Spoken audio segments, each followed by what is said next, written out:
السلام علیکم پیارے دوستو، یہ شہر یروشلم کا کوئی ویران اور خاموش علاقہ تھا جہاں ہزاروں مردوں کی ہڈیاں دو پہاڑوں کے درمیان بکھری ہوئی تھیں۔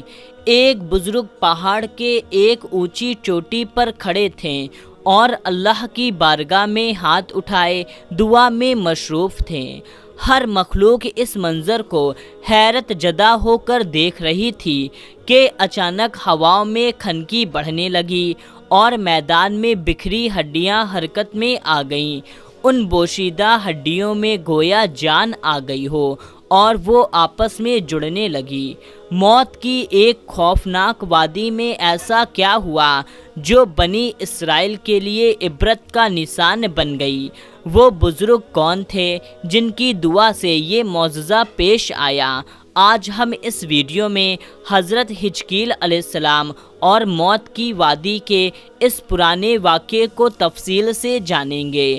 حضرت حزقیل علیہ السلام اللہ کے نیک، صابر اور برگزیدہ نبی تھے۔ حضرت حزقیل علیہ السلام کے والد کا نام بوزی کاہن تھا، جبکہ باج میں لکھا ہے کہ آپ حضرت یرمیہ علیہ السلام کے بیٹے ہیں۔ عبرانی زبان میں حزقیل کے معنی اللہ کی قدرت کے ہوتے ہیں۔ بعض علماء نے قرآن مجید میں موجودہ نام ذوالکفل کو حضرت حزقیل علیہ السلام کا دوسرا نام قرار دیا ہے۔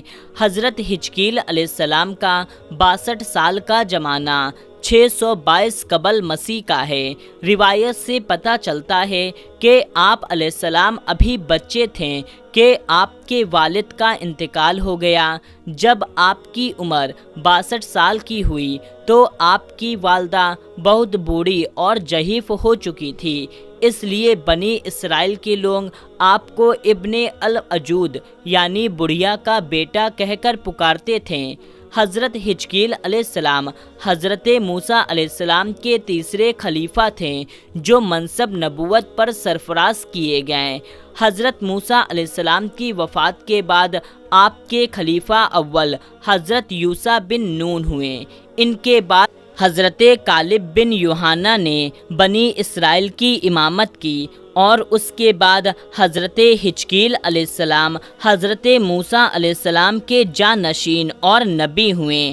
دراصل حضرت موسیٰ علیہ السلام سے حضرت عیسیٰ علیہ السلام تک اللہ کے نبی کے اس طویل عرصے میں اللہ نے بنی اسرائیل میں بہت سے پیغمبروں کو بھیجا جن کی درست تعداد کا علم صرف اللہ عز و جل کو ہے۔ ان میں سے چند پیغمبروں کا تذکرہ قرآن مجید میں ہے، بعض کا تفصیل سے تو بعض کا مختصر ذکر ہے، لہٰذا حضرت یوشع اور حضرت حزقیل علیہ السلام کا تذکرہ قرآن مجید میں موجود نہیں ہے۔ البتہ بعض واقعات میں ضمن میں ان نبیوں کا ذکر حدیث اور اقوال میں ملتے ہیں۔ حضرت حزقیل نبوت کے منصب پر فائز ہوئے تو بنی اسرائیل میں سرکشی اور نافرمانی عام ہو گئی۔ جھوٹ بولنا، منافقت، رشوت خوری، زناکاری، حسد، کینہ معاشرے میں شرارت کر چکی تھی۔ لوگ بے حیائی، بدکاری پر فخر کیا کرتے تھے، ظلم زبر کر کے خوش ہوتے تھے، باپ دادا کی رسم و رواج کو مذہب بنا چکے تھے۔ قوم اتنی فرقوں میں بڑھ چکی تھی کہ ان کا شمار ممکن نہ رہا۔ اس بدترین معاشرے میں حضرت حزقیل علیہ السلام نے توحید کا پرچم بلند کیا۔ آپ نے اپنی قوم کے لوگوں کو سچائی کے راستے کی تعلیم دی، لوگوں کو صراط المستقیم پر چلنے کی ہدایت دی، لیکن ان وعد و نصیحت کا، تبلیغ کا ان لوگوں پر کچھ بھی اثر نہ ہوا اور وہ اپنی رویش پر قائم رہیں۔ لہٰذا آپ نے بنی اسرائیل پر آنے والے عذاب کا ہولناک تباہی سے انہیں آگاہ کیا۔ بائبل میں آپ سے منسوب صحیفہ حزقیل موجود ہے جو بائبل کی آخری کتاب ہے۔ صحیفہ حزقیل میں آپ کی پیشن گوئی تفصیل سے موجود ہے۔ سن 550 قبل مسیح میں بائبل کے بادشاہ بخت نصر نے بیت المقدس پر حملہ کر دیا تھا، لہٰذا یہودی خوف زدہ ہو کر قلعہ بند ہو گئے۔ حضرت حزقیل علیہ السلام کا خیال تھا کہ بنی اسرائیل کی تباہی ان کے لیے بطور سزا اور سبق ہے جو خدا کی طرف سے دی گئی ہے۔ آپ نے توبہ پر زور دیتے ہوئے اپنی قوم کے لوگوں سے کہا کہ توبہ کرو اور اپنی ساری بدکاری سے باز آ جاؤ۔ سارے برے کام جنہیں کر کے تم گناہوں میں ہوتے ہو خود سے جدا کر کے پھینک دو اور اپنے لیے ایک نیا دل اور روح پیدا کرو۔ مہینوں تک یہ معاشرہ جاری رہا۔ آخر کر مجبور ہو کر ایک رات لوگ شہر سے نکل کر بھاگ گئے۔ بخت نصر کی فوج نے ان کا تعاقب کر کے ان کا قتل کر دیا۔ پورا یروشلم خاک کے خون سے لت پت ہو گیا۔ اسی دوران ایک ایسا واقعہ پیش آیا جس سے بنی اسرائیل حیرت زدہ رہ گئی اور یہ واقعہ عبرت بن گیا۔ واقعہ دراصل یوں ہے کہ حضرت حزقیل علیہ السلام نے بنی اسرائیل کے بچے ہوئے لوگوں سے کہا، تم سب تیار ہو جاؤ، ہم مشرکین سے جنگ کرنے کے لیے جائیں گے تاکہ اللہ کے نام کو بلند کیا جا سکے۔ بنی اسرائیل نے جب جنگ اور جہاد کی بات سنی تو اپنے جان و خوف سے بھاگ کھڑے ہوئے اور آبادی سے دور ایک وادی میں جا کر قائم وزیر ہو گئے اور دو پہاڑ گھاٹی کے درمیان رہنے لگے۔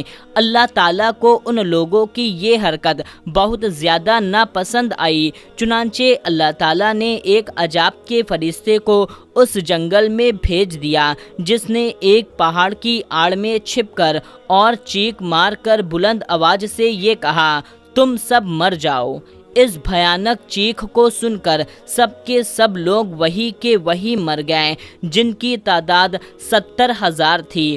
ان مردوں کی تعداد اس قدر زیادہ تھی کہ لوگ ان کے کفن دفن کا کوئی انتظام نہ کر سکے اور ان لوگوں کی مردہ لاشیں کھلے میدان میں بغیر کفن کے پڑی رہی۔ کچھ عرصے کے بعد یہ لاشیں اسی طرح سے پڑی رہنے کی وجہ سے سڑنے اور گلنے لگی۔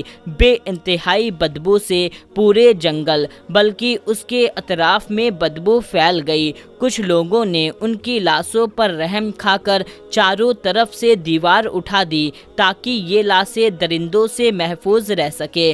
کچھ دنوں کے بعد حضرت حزقیل علیہ السلام کا اس جنگل سے ان لاشوں کے پاس سے گزر ہوا تو اپنی قوم کے 70,000 انسانوں کی اس موت ناگہانی اور بے کفن لاشوں کی فروانی دیکھ کر رنج و غم سے ان کا دل بھر گیا۔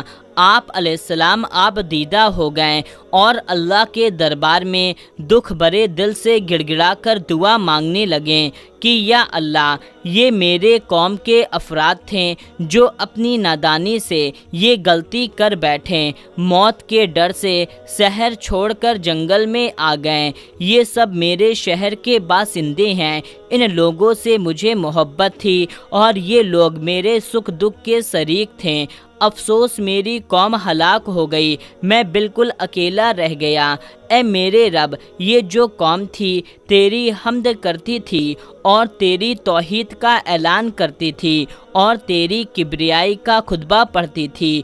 آپ بڑے سوج و دل کے ساتھ دعا میں مشغول تھے کہ اچانک آپ پر وحی اتر پڑی کہ اے حزقیل، آپ ان بکھری ہوئی ہڈیوں سے فرما دیجئے، اے ہڈیاں، بے شک اللہ تم کو حکم فرماتا ہے کہ تم اکٹھا ہو جاؤ۔ یہ سن کر بکھری ہوئی ہڈیوں میں حرکت پیدا ہو گئی اور ہر آدمی کی ہڈیاں جمع ہو کر ہڈیوں کا ڈھانچہ بن گیا۔ پھر سے وحی آئی، اے حزقیل، آپ فرما دیجئے، اے ہڈیوں، تم کو اللہ کا یہ حکم ہے کہ تم گوشت پہن لو۔ یہ کلمہ سنتے ہی فوراً ہڈیوں کے ڈھانچوں پر گوشت پوست چڑھ گئے۔ پھر تیسری بار وحی نازل ہوئی، اے حزقیل، اب یہ کہہ دیجئے، اے مردو، خدا کے حکم سے تم سب کھڑے ہو جاؤ۔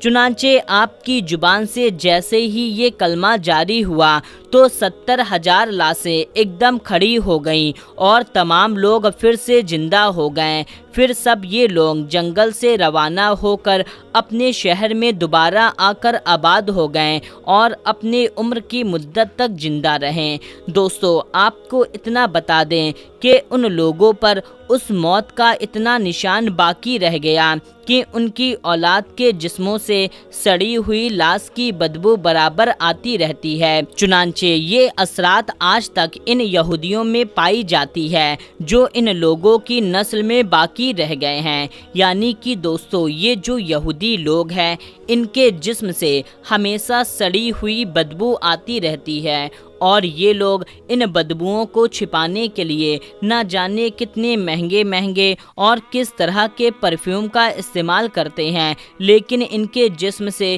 یہ بدبو نہیں جاتی۔ حضرت حزقیل علیہ السلام اور موت کی اس وادی سے ہمیں یہ پیغام ملتا ہے کہ آپ موت سے فرار نہیں ہو سکتے۔